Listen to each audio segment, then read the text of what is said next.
Update banjir Cina, 302 orang tewas, 50 hilang.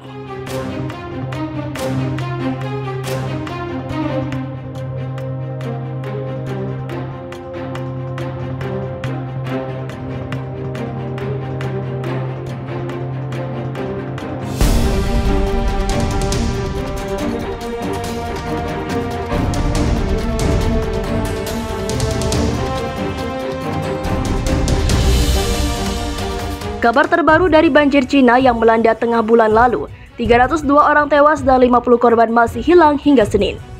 Banjir Cina terjadi akibat curah hujan setahun yang mengguyur dalam 3 jam. Zhengzhou, ibu kota provinsi Henan dan pusat banjir ini, paling parah dilanda dengan 292 orang tewas dan 47 hilang, menurut konferensi pers pemerintah di Beijing. Banyaknya korban karena warga terjebak kereta bawah tanah, tempat parkir bawah tanah, dan juga terowongan. Foto-foto penumpang yang terendam air setinggi bahu viral di media sosial Cina yang terjadi di jalur 5 kereta bawah tanah kota dengan 14 orang tewas. Sementara itu puluhan mobil di terowongan terlempar ke samping oleh banjir, banyak di antaranya dengan penumpang masih di dalam. 39 orang ditemukan tewas di tempat parkir bawah tanah, kata wali kota Zhengzhou, Ho Hong, kepada wartawan saat diperbarui jumlah korban dikutip dari AFP. Ia menambahkan bahwa 6 orang tewas di terowongan mobil. Hujan deras mulai 17 Juli berdampak pada hampir 13 juta orang, merusak hampir 9.000 rumah, dan menyebabkan kerugian ekonomi di Henan yang diperkirakan mencapai 53 miliar yuan atau setara 11 atau 118,2 triliun rupiah. Sebuah karangan bunga besar di kereta bawah tanah ditutup pekan lalu oleh pihak berwenang. Wartawan asing yang meliputi banjir juga ditindak keras secara online dan di lapangan, bagian dari penanganan terhadap penggambaran negatif Cina. Wartawan AFP terpaksa menghapus video oleh penduduk yang bermusuh dan dikelilingi puluhan pria saat melaporkan terowongan lalu lintas terendam di Zhengzhou. Juru bicara Kementerian Luar Negeri Cina, Zhao Lijian, pekan lalu menjuluki BBC sebagai perusahaan penyiaran berita palsu yang telah menyerang dan menodai Cina saat menyimpang dari standar jurnalistik.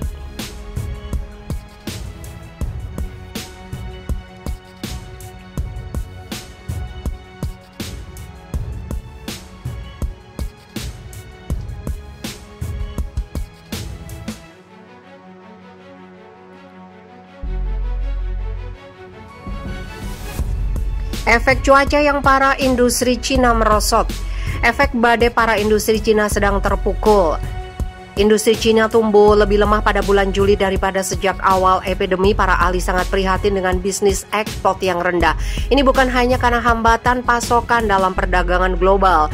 Di Cina, industri kembali kehilangan momentum setelah pemulihan yang kuat dari krisis corona.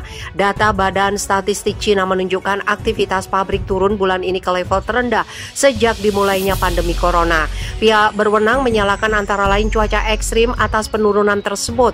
Menurut Badan Statistik yang disebut Purchasing Managers Index turun menjadi 50,4 pada bulan Juli. Pada bulan sebelumnya, nilai ini masih 50,9. EMI di atas 50 dianggap sebagai tanda pertumbuhan ekonomi dan nilai di bawah yang para ahli pandang sebagai indikasi kontraksi ekonomi satu negara. Para ekonom memberikan perhatian khusus pada perkembangan bisnis ekspor. Sinyal yang paling mengkhawatirkan adalah indeks pesanan ekspor baru yang mencapai level terendah sejak Juli tahun lalu, kata Ziwei Zhang, kepala ekonom di Pinpoint Asset Management. Bencana alam melemah. Ekonomi di Cina secara umum masih tumbuh tetapi melambat, kata Zhao Xinghe dari Biro Statistik. Zhao mengatakan beberapa perusahaan di Cina menggunakan Juli untuk memperbaiki peralatan mereka. Peningkatan biaya bahan baku, logistik, dan kemacetan pasokan dalam perdagangan global berkontribusi terhadap perlambatan tersebut, dikombinasikan dengan efek badai hebat seperti pemanasan lokal, banjir, dan bencana alam. Hal ini menghasilkan pertumbuhan yang relatif lemah di sektor manufaktur. Zhao tidak menyebutkan bencana cuaca buruk tertentu. Pada bulan Juli, Provinsi Henan di Cina tengah mengalami banjir besar yang disebabkan oleh hujan lebat. Lebih dari 70 orang tewas dan kerusakan properti mencapai miliaran yuan. Di Henan, antara lain Foxconn mengoperasikan pabrik yang memproduksi iPhone.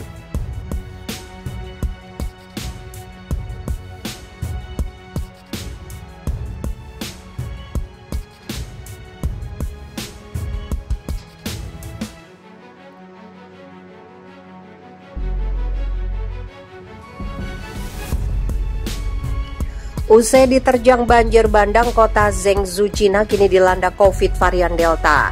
Kota Zhengzhou, Provinsi Henan, Cina mulai dilanda wabah COVID-19 varian Delta di tengah upaya pemulihan akibat bencana banjir yang menewaskan puluhan warga. Hingga Sabtu, 31 Juli malam waktu setempat terdapat 11 kasus positif dan 16 kasus tanpa gejala. Kasus tanpa gejala pertama di wilayah tengah Cina itu ditemukan pada Jumat 30 Juli. Zhengzhou menjadi kota lainnya yang mengalami peningkatan kasus Delta sangat cepat setelah kota Nanjing, Provinsi Jiangsu, demikian media Cina. Kepala Pusat Pencegahan dan Pengendalian Penyakit Menular Kota Zhengzhou, Wang Zhongqiang, mengungkapkan sebagian besar kasus positif ditemukan di rumah sakit nomor 6 di kota itu, termasuk petugas kebersihan, staf medis, dan pasien rawat inap. Rumah sakit itu menjadi rumah sakit rujukan bagi orang tanpa gejala yang baru datang dari luar negeri. Menurut Wang, dibandingkan dengan kota-kota lain seperti Nanjing, Zhangjiajie, Provinsi Hunan, dan Chengdu, Provinsi Sichuan, penyebaran varian Delta di Zhengzhou lebih cepat dan kemungkinan butuh waktu lama untuk pulih. Zhengzhou sedang melakukan berbagai upaya pemulihan akibat bencana banjir yang menewaskan 51 orang hingga 23 Juli di seluruh wilayah Provinsi Henan. Jumlah korban tewas akibat banjir mencapai 99 orang.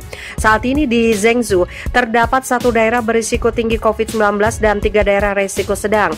Sekretaris Partai Komunis Cina Komite Provinsi Henan, Lau Yangsheng, menginstruksikan pengetatan penjagaan untuk mencegah meluasnya wabah tersebut. Ia juga memerintahkan investigasi lebih lanjut mengenai sumber wabah tersebut dan warga setempat tidak boleh meninggalkan wilayah Henan. Penerbangan internasional ke Henan harus diperiksa secara ketat dan rantai pasokan serta surat internasional harus melalui pengujian ekspor-impor yang ketat. Lau meminta kegiatan pertemuan massal dibatalkan, vaksinasi dipercepat, dan penyebaran informasi wabah ke seluruh masyarakat agar dilakukan secara tepat dan transparan.